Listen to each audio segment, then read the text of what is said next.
BJPയെ ആദ്യമായി washing machine എന്ന് വിളിക്കുന്നത് പ്രമുഖ നേതാവ് ശരത് പവാർ. ശരത് പവാർ അങ്ങനെ വിളിക്കാനുള്ള കാരണം പല പ്രമുഖ നേതാക്കളും പ്രതിപക്ഷ നിരയിലെ നേതാക്കളും അഴിമതി ആരോപണങ്ങൾ വരുന്നതോടെ BJPയിലെത്തുന്നു. അതിനുശേഷം അവരുടെ പേരുള്ള മുഴുവൻ അഴിമതി ആരോപണങ്ങളും തുടച്ചു നീക്കപ്പെടും. ഇങ്ങനെ ഒരു വാഷിംഗ് മെഷീനെ പോലെയാണ് BJP പലപ്പോഴും പ്രവർത്തിക്കാറുള്ളത്. അതിൻ്റെ ഏറ്റവും നല്ല ഉദാഹരണമാണ് ഇപ്പോൾ പുറത്തു വന്നിരിക്കുന്ന ഈ വാർത്ത. അത് NCP വിമത വിഭാഗം നേതാവ് പ്രഫുൽ പട്ടേലിനെ കുറിച്ചുള്ളതാണ്. പ്രഫുൽ പട്ടേലിന്റെ പേരിൽ 7 വർഷമായി CBI അന്വേഷിക്കുന്ന ഒരു അഴിമതി കേസ് തെളിവുകളില്ല എന്ന് കണ്ട് CBI തള്ളിയിരിക്കുകയാണ്. കേസ് അന്വേഷണം അവസാനിപ്പിച്ച CBI പ്രഫുൽ പട്ടേലിന് ക്ലീൻ ചിറ്റ് നൽകിയിരിക്കുകയാണ്. സംഭവം, പ്രഫുൽ പട്ടേൽ UPA ഭരണകാലത്ത് വ്യോമയാന മന്ത്രിയായിരിക്കെ എയർ ഇന്ത്യക്ക് വേണ്ടി വിമാനങ്ങൾ പാട്ടത്തിനെടുത്തതുമായി ബന്ധപ്പെട്ട ഒരു ക്രമക്കേടുമായി ബന്ധപ്പെട്ട് 2017 മെയ്യിൽ സുപ്രീം കോടതിയുടെ ഉത്തരവിൻ്റെ അടിസ്ഥാനത്തിൽ CBI രജിസ്റ്റർ ചെയ്ത കേസാണിത്.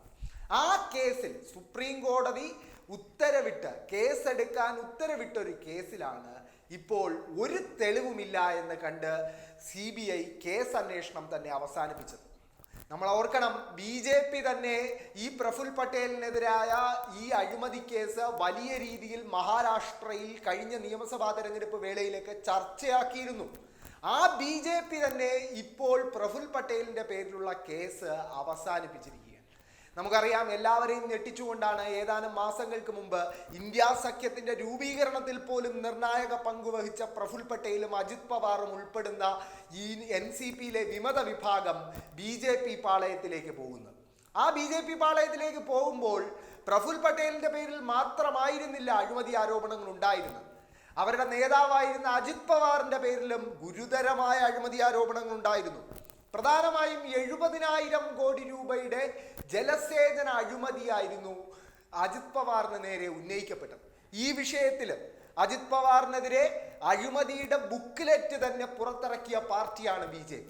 ആ BJP ഇന്ന് ഒരു വാക്കുകൊണ്ടെങ്കിലും അജിത് പവാറിനെതിരായ അഴിമതി ആരോപണങ്ങളെ കുറിച്ച് സംസാരിക്കാൻ തയ്യാറാണോ എന്നതാണ് ഏറ്റവും പ്രധാനപ്പെട്ട ചോദ്യം. ഇത് ഒരു ഒറ്റപ്പെട്ട സംഭവമല്ല. ഇനിയും ഒരുപാട് ഉദാഹരണങ്ങളുണ്ട് ഇത്തരത്തിൽ BJP വാഷിംഗ് മെഷീനിന്റെ തെളിവായി പറയാം. അതിന് മറ്റൊരു ഉദാഹരണം മഹാരാഷ്ട്രയിൽ നിന്നുള്ള കോൺഗ്രസ് നേതാവായിരുന്ന, കോൺഗ്രസിന്റെ മഹാരാഷ്ട്ര മുഖ്യമന്ത്രി ഉൾപ്പെടെയായിരുന്ന അശോക് ചവാൻ. അശോക് ചവാന്റെ പേരിൽ ആദർശ് ഫ്ലാറ്റ് തട്ടിപ്പ് അഴിമതി BJP ആണ് ആദ്യം ഉയർത്തിക്കൊണ്ടുവരുന്നത്. ആ BJP അശോക് ചവാൻ മറുകണ്ഠം ചാടി സ്വന്തം പാളയത്തിലെത്തിയപ്പോൾ രാജ്യസഭാംഗത്വം നൽകി ആദരിക്കുന്നതും നമ്മൾ കണ്ടു. ഇതുപോലെ തന്നെയാണ് ഇപ്പോഴത്തെ BJPയുടെ വെസ്റ്റ് ബംഗാളിലെ പ്രതിപക്ഷ നേതാവായിട്ടുള്ള സുവേന്ദു അധികാരിയുടെയും കാര്യം. സുവേന്ദു അധികാരി പണ്ട് തൃണമൂൽ കോൺഗ്രസ് നേതാവായിരിക്കുന്ന കാലത്ത് ശാരദ ചിട്ടി തട്ടിപ്പ്, നാരദ ന്യൂസ് തട്ടിപ്പ്, അങ്ങനെ പല തട്ടിപ്പ് കേസുകളിൽ ആരോപണ വിധേയനായി നിന്ന വ്യക്തിയാണ്.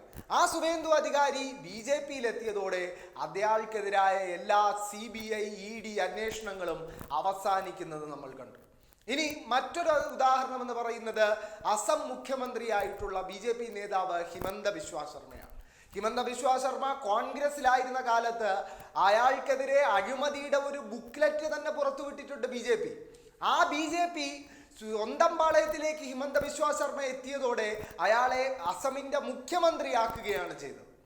അങ്ങനെ BJP ഒരു വാഷിംഗ് മെഷീനെ പോലെ പ്രവർത്തിക്കുന്നു എന്നതിന് ഇതിൽ കൂടുതൽ തെളിവുകളൊന്നും വേണമെന്ന് തോന്നുന്നില്ല. എന്തായാലും ഈ വാഷിംഗ് മെഷീൻ പ്രവർത്തിപ്പിക്കുന്ന BJP ആണ് അഴിമതി ആരോപണവുമായി അരവിന്ദ് കെജ്രിവാളിന് നേരെ വരുന്നത് എന്നത് മറ്റൊരു വിരോധാഭാസമാണ്. എന്തായാലും ഇപ്പോൾ ഏറ്റവും പുതിയതായി BJPയുടെ വാഷിംഗ് മെഷീനിൽപ്പെട്ട് സർവ്വ അഴിമതി കേസുകളും മുക്തമാക്കപ്പെട്ടിരിക്കുന്നത് പ്രഫുൽ പട്ടേലാണ്. പ്രഫുൽ പട്ടേലിന്റെ പേരിലുള്ള നിർണായകമായ വിമാന അഴിമതി കേസ് CBI അവസാനിപ്പിച്ചിരിക്കുകയാണ്.